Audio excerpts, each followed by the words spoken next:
Ramazanning oxirgi 10 kunining fazilati. Muhammad Yusuf.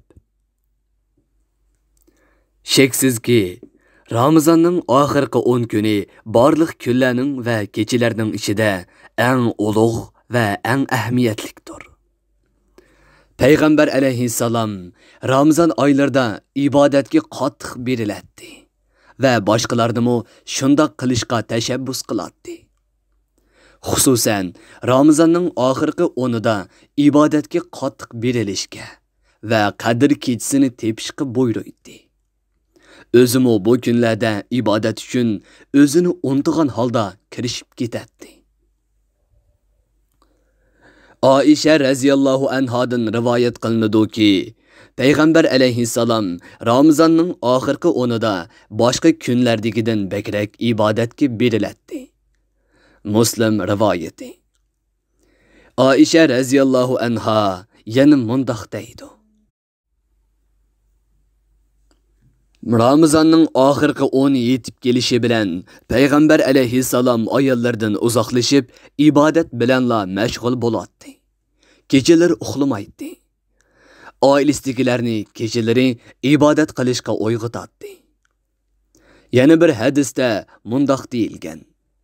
Rasululloh Ramazanning oxirgi 10ida itikof qiladi va Ramazanning oxirgi 10 kunining tog' kechalarida qadr kechasini tepishga tirishinglar deb musulmonlarni tashabbus qiladi. Aisha radhiyallohu anhadan rivoyat qilinadiki, u mundoq deydi. Men Rasulullohdan agar men qadr kechasining bo'ladigan vaqtini bayqasam, bu kechada nima deb duo qilsam bo'ladi deb so'rab edim. U menga bunu duoni o'rgatgan. Allohumma innaka afuwun tuhibbul afwa fa'fu anni. Ya'ni, ey Allah, sen haqiqatan gunohlarni afu qiladigan va afu qilishni yoqtiradigan ilohimsan. Gunohlarimni afu qilg'aysan. Tirmiziy rivoyati. Qadr kechasining fazilatlari to'g'risida Alloh taolo bu kechani ulug' qilib, uni Ramazonning boshqa kechalaridan alohida sharaflik va xayrli qilib belgiladi. Chunki bu kecha Qur'oni Karimning nuri tunji qitim yer sharida parlashga boshlagan bir kecha edi. Payg'ambar alayhissalom bu kechaning Ramazonning oxirgi 10 kunidagi tog' kechalarining birida bo'ladiganligidan xabar bergan. Va bu kechini tepish uchun Ramazonning oxirgi 10ida uxlamay ibodat qilishga tashabbus qilgan. Ham o'zimi shundoq qilgan. Chunki bu kechada qilingan amal ibodatlar fazilatda va savobda 1000 oylik amal ibodatdan ortiqdir. Alloh taolo Qur'oni Karimda qadr kechasi fazilat va savobda 1000 oydan ortiqdir deydi. Qadr surasi 3-oyat. Demak, qadr kechasi 1000 oyga teng bo'lgan ekan, u bir insonning umridan 83 yilga teng bo'lgan bo'ladi.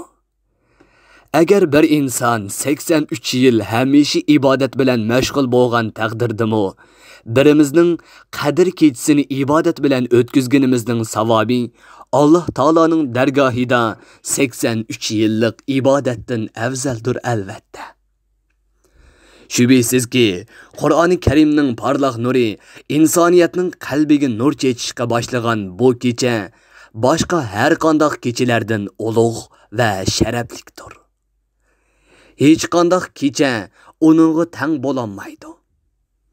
Lekin shuni yaxshi bilish kerakki, har qanday ulug' oyning, har qanday ulug' kun yoki kechining va har qanday ulug' soatning ulug'ligi va yaxshiliklari faqat uning ulug'ligini bilib, uni qadrlab, uningdan foydalana olgan kishilar uchundir.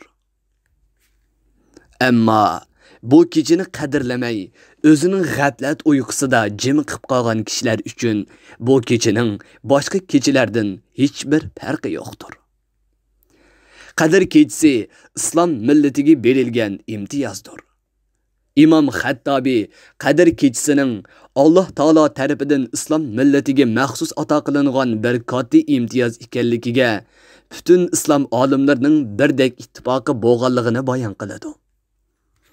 Chunki Alloh taolo bu kechini Qur'on Karim bilan sharaflantirdi. Qur'on Karim bo'lsa islom millatining eng mo'tabar dasturidir. İmam Malik o'zining Al-Muvatta nomli asrida mundoq degan: Payg'ambar alayhissalomga o'zidan burun o'tgan ummatlarning yashagan umrlari ko'rsatilgandan keyin u o'zining ummatlarining umrining burunqilarning umriga nisbatan qisqa ekanligini ko'rib, ummatlarning bu qisqa umrida burunqilarning qilgan yaxshi amallarni qilolmaydiganligidan ansirganda Allah Taala uning ummatiga 1000 oydan yaxshi bo'lgan Qadr kechisini ato qilgan. Allah Taala bu kechining qaysi kechida ekanligini, vaqtini bizga ma'lum qilmagan. Bu kishilar shu kechini tepish maqsadi bilan Ramazon kechalarining hammasida ibodatga berilsin uchun edi. Shuningdek Allah Taala juma kunidagi duo ijobat bo'ladigan soatni va Qur'on Karimdagi uni o'qib, nima tilisi beriladigan ismul azamni bizga bildirmagan. Bomo kishilarning duo ijobat bo'ladigan soatni va ismul azamni tepish uchun har vaqt duo qilsin va Qur'on o'qisin uchun edi. Agar Qadr kechisining vaqti duo ijobat bo'ladigan soat va ismul azam aniq bildirilgan bo'lsa-edi, kishilar Qadr kechisida ibodat qilishga, shu soatda duo qilishga, ismul azamni o'qishga o'rganib olib, boshqalarga ahamiyat bermagan bo'ladi. İtikab va uning fazilati. İtikab Alloh taologa ibodat qilish niyati bilan masjidda o'ltirish demakdir. İtikab qilishni dastlab payg'ambar alayhissalom boshlagan. İtikabni har qanday vaqtda qilsa bo'ladi. Ammo Ramazonda qilish sunnatdir. Payg'ambar alayhissalom har yili Ramazonning oxirgi 10 kunida masjidda o'zi yolg'iz o'ltirib itikab qiladi. Keyin uning ayollari, ondan sahobalar itikab qilishga boshlagan. Shundoq qilib itikab islom dinida eng fazilatli amallardan bo'lib o'rin olgan. İtikab Alloh taoloning roziligiga erishish maqsadi bilan butun dunyolik ishlardan qo'l uzib, masjidda o'ltirib, turli ibodatlarni o'rinlash orqali amalga oshadigan ibodatdir. Abu Hurayra radhiyallohu anhu dan rivoyat qilinadiki, Payg'ambar alayhissalom har yili Ramazonning oxirgi 10 kunida itikab qiladi. O vafot bo'lish oldidagi yilgi Ramazonda 20 kun itikab qilgan edi. İmam Ato'i mundoq degan: İtikab qilgan kishi xuddi podshohdan so'raydigan hojati bo'lganlikdan, uning ishki oldida talmirib, hojatim ravo bo'lmag'ichilik hech ketmayman deb turib olgan kishiga o'xshash bo'lib, o Allah taoloning uylaridan biri bo'lgan masjidda o'ltiradi va gunohlarim mag'firat qilinib, hojatlarim ravo bo'lmag'ichilik masjiddan chiqmayman deb itikabga davom qiladi. İtikabning fazilatlari nihoyatda ko'pdir. Shunga uni payg'ambar alayhissalom hayotining oxirigachilik hech tark qilmagan. U hayotining oxirgi yili itikabda ko'proq o'ltirgan.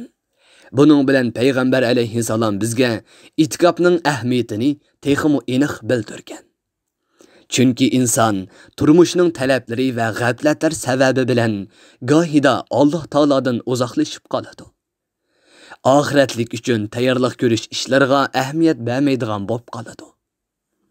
İtikab qilish bundoq kishilarning Alloh taolo tarafga qaytishi va dunyoning tugamaydigan mashg'ulotlardan bir oz bo'lsa-mu ozod bo'lib, o'zining ma'naviyatini kuchaytirish ham yuksaltirishi uchun eng yaxshi fursatdir. İtikab qilish fazilatli amal va Alloh taologa yaqinlashishning cho'ng fursatidir. Ammo itikab qilaman deb masjidda o'ltirib olgan kishilarning ko'p sonligi diqqat qilmagan ba'zi xatoliklar bor.